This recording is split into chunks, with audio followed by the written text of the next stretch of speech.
Olá pessoal, tudo bem? Estamos passando aqui mais para a gente ver este vídeo e depois iremos comentar a respeito dele. Mas em princípio, pessoal, deixa aí o seu like e deixa também a sua opinião aí nos comentários. Porque eu vou dizer, este vídeo é um vídeo muito polêmico. Vamos ao vídeo, pessoal. As casas dos pastores brasileiros da Assembleia de Deus são mansões. A igreja, farrapo. Cresça o meu reino, o reino de Deus se acabe. Hoje nós estamos sofrendo as consequências da apostasia, porque Deus nos deu destinação na nossa mão e a gente procurou ficar rico primeiro nós, e que se dane o reino. As melhores casas desse país são dos pastores presidentes. A igreja é um farrapo de madeira, de pau. E agora nós estamos perdendo para o diabo. Não temos universidades, não temos colégio para crianças. Nossos filhos aprendendo que não presta das aulas. Recebi distante uma mensagem de um filho, uma criança endemoniada. É o diabo dizendo: você é mulher. Para a menina, você é homem. As crianças estão perturbadas porque a igreja católica e a igreja evangélica falhou.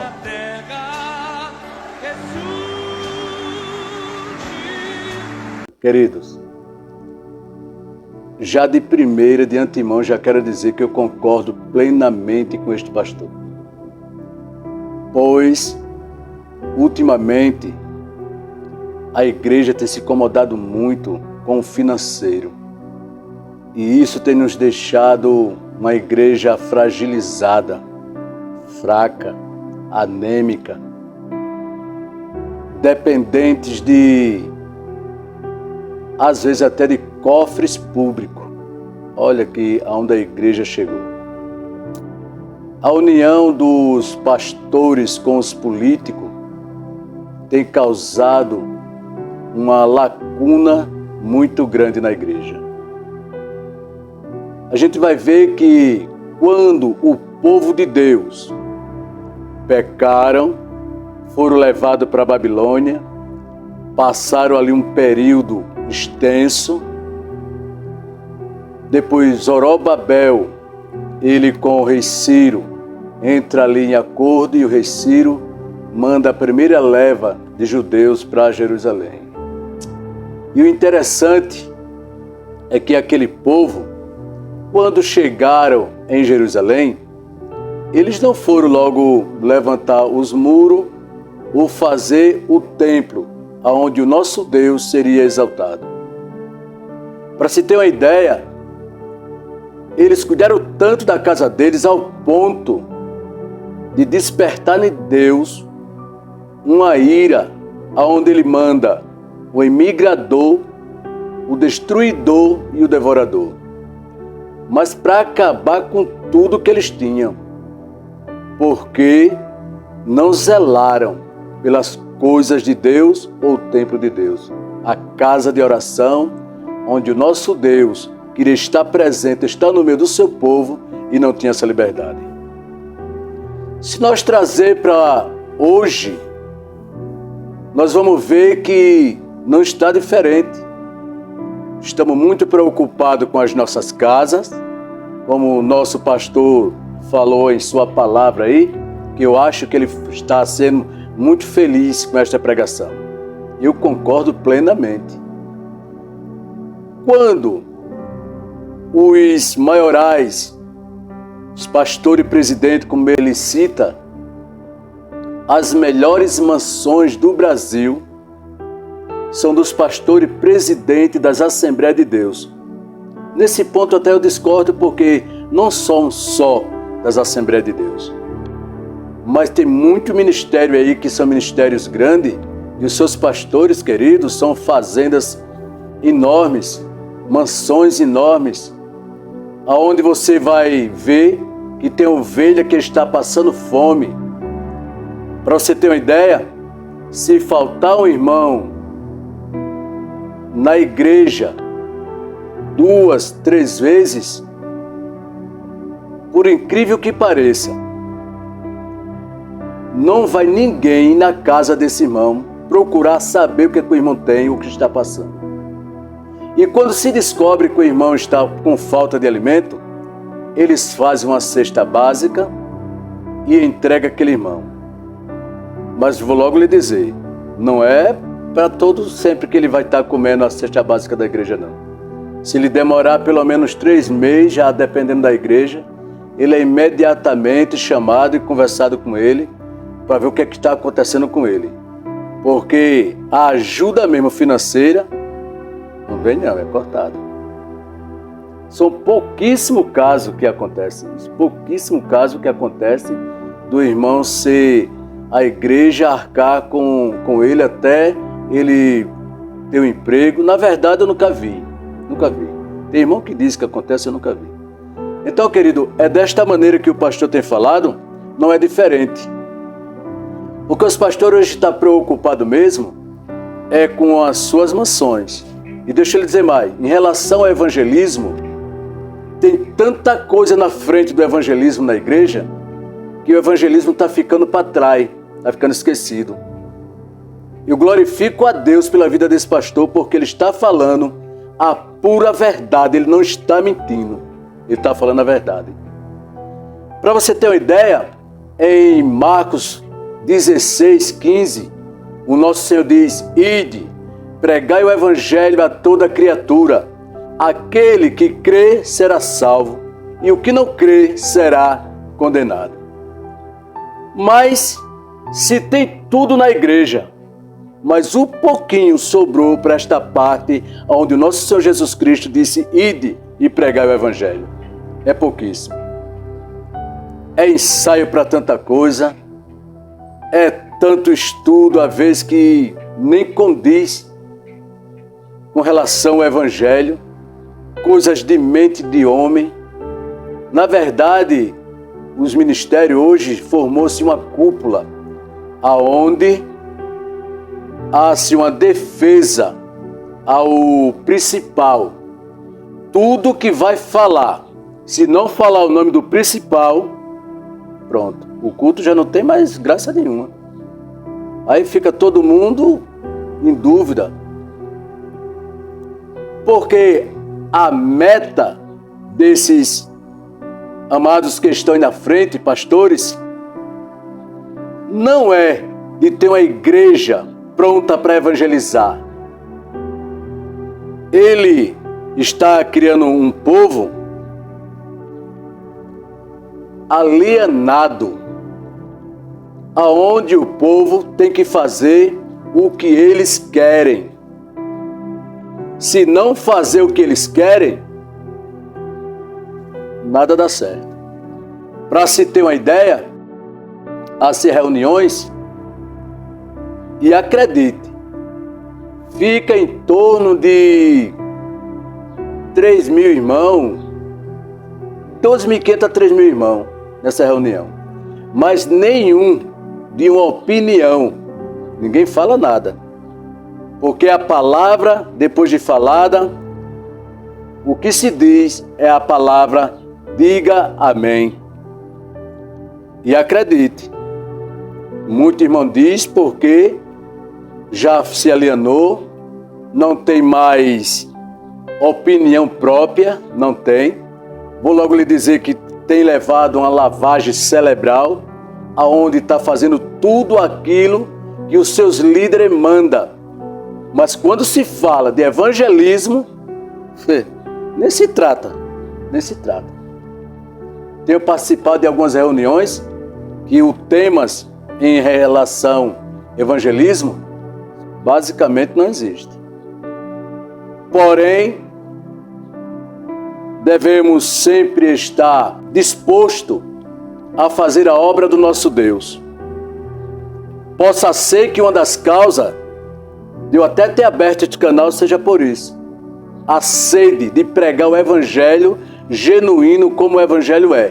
Com profecia, com dons, em nome de Jesus operar milagres e maravilha, porque estas palavras nas reuniões praticamente não se existe.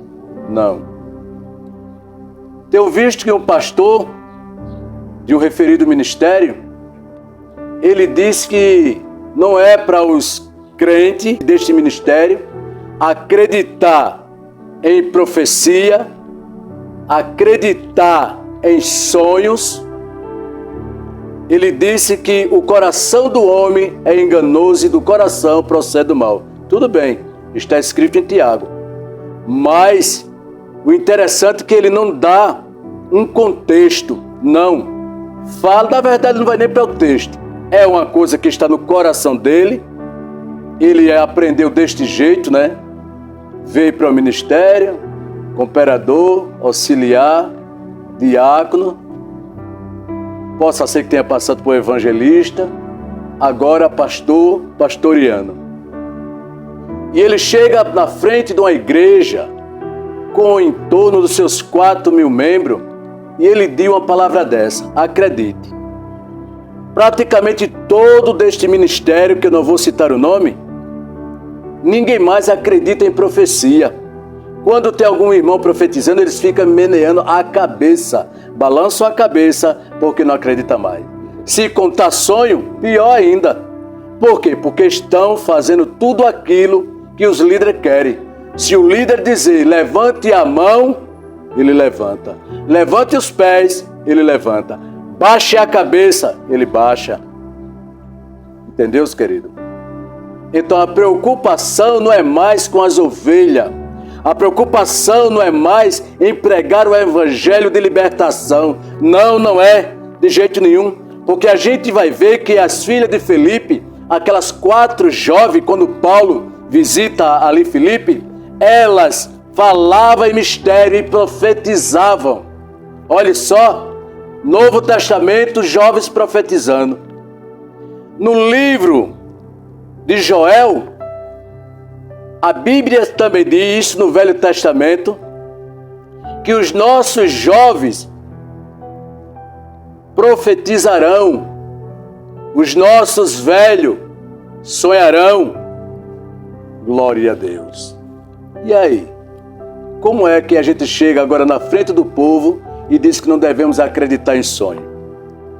E aquele sonho que Nabucodonosor teve e contou para Daniel, e Daniel interpreta o sonho lá na frente e dá tudo certo como ele contou, como ele interpretou. José no Egito também interpreta o sonho de Faraó. Então não tem como a gente correr destas verdades, porque é Bíblia. Como é que agora eu sou um líder, um pastor, e chego na frente da igreja, em um púlpito, e digo que não deves mais confiar em quem conta sonho ou profetiza? Imediatamente, o senhor, pastor, está tirando um dos frutos do Espírito Santo, que é a profecia, o dom de profetizar. Se não existe mais o dom de profetizar, então imediatamente o Espírito Santo também já vai perdendo parte da sua igreja. E o Senhor perdendo parte da igreja por Espírito Santo. Se está perdendo parte do Espírito Santo para a igreja, então se eu não estou ligado na Trindade, se eu estou ligado em dois, no Filho e no Pai, e esqueci o Espírito Santo, imediatamente a minha igreja já não é mais nada. Não, eu falo de outros ministérios, digo até que aceita, porque não crê no Espírito Santo. Mas eu digo para a minha igreja que ela não pode crer nos dons do Espírito Santo. Como é que fica? Esta pregação de hoje é para uma meditação dos pastores que estão falando isto. Não estou dizendo que é todos, não, porque eu conheço ainda pastor, servo de Deus, obediente a Deus, que prega a sua palavra. Deixa eu dizer uma coisa. Conheço um pastor em Alagoas que tem um lugar chamado Cachoeira do Mirim. Não vou dizer o nome dele, não. Ele é um pastor que o pastor presidente de lá impulsou ele debaixo de um pé de goiabeira, porque o outro pastor que estava saiu e mandou derrubar a igreja. Pediu para a usineira derrubar a igreja. É desse nível aí. Deixa eu lhe dizer mais uma coisa. Hoje esse pastor já está com a igreja cheia de membros, servo obediente, honra, homem é digno de honra, deve ser honrado porque é homem de Deus. ainda existe pastor que crê no Pai, no Filho e no Espírito Santo. Porém, nós temos igreja hoje que estamos andando um pouco despercebidos, está fazendo como Manassés. Manassés, quando pega o reinado que o seu pai, rei Ezequias, morre, ele assume o reinado e ele apronta de tudo que não era para se fazer. Dentro da casa do Senhor, ele botou poste ídolo, adorou deuses estranhos, adorou um Deus que ele mesmo matou seu filho e botou dentro da barriga daquele demônio, daquele Deus, e tocou fogo no seu filho. Dentro da casa do Senhor ele fez atrocidade. O nosso Deus pega ele, levanta o rei da Síria, bota um anzol no nariz dele e leva para a Síria, prende ele em uma jaula, em uma gaiola, é levado preso como animal, algemado. Lá ele se converte e volta. Quando ele morre, assume um filho por nome de Amon, foi pior do que ele. Assim tem muitos pastores se procedendo hoje. Deixa eu lhe dizer o que o meu Deus tem falado no meu coração. Preste atenção naquilo que vocês estão fazendo. Vocês estão negociando na casa do Senhor.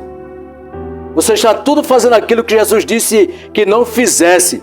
Aqueles cambistas apanharam.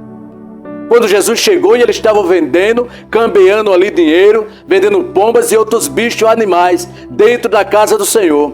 Hoje está se vendendo dentro da casa do Senhor e também está se comprando. E ninguém pode dizer que não, porque estou falando a pura verdade.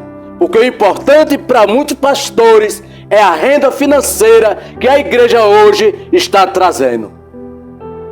Então, cuidado para não fazer, para acontecer com vocês, pastores, o que aconteceu com Manassés. Muito cuidado.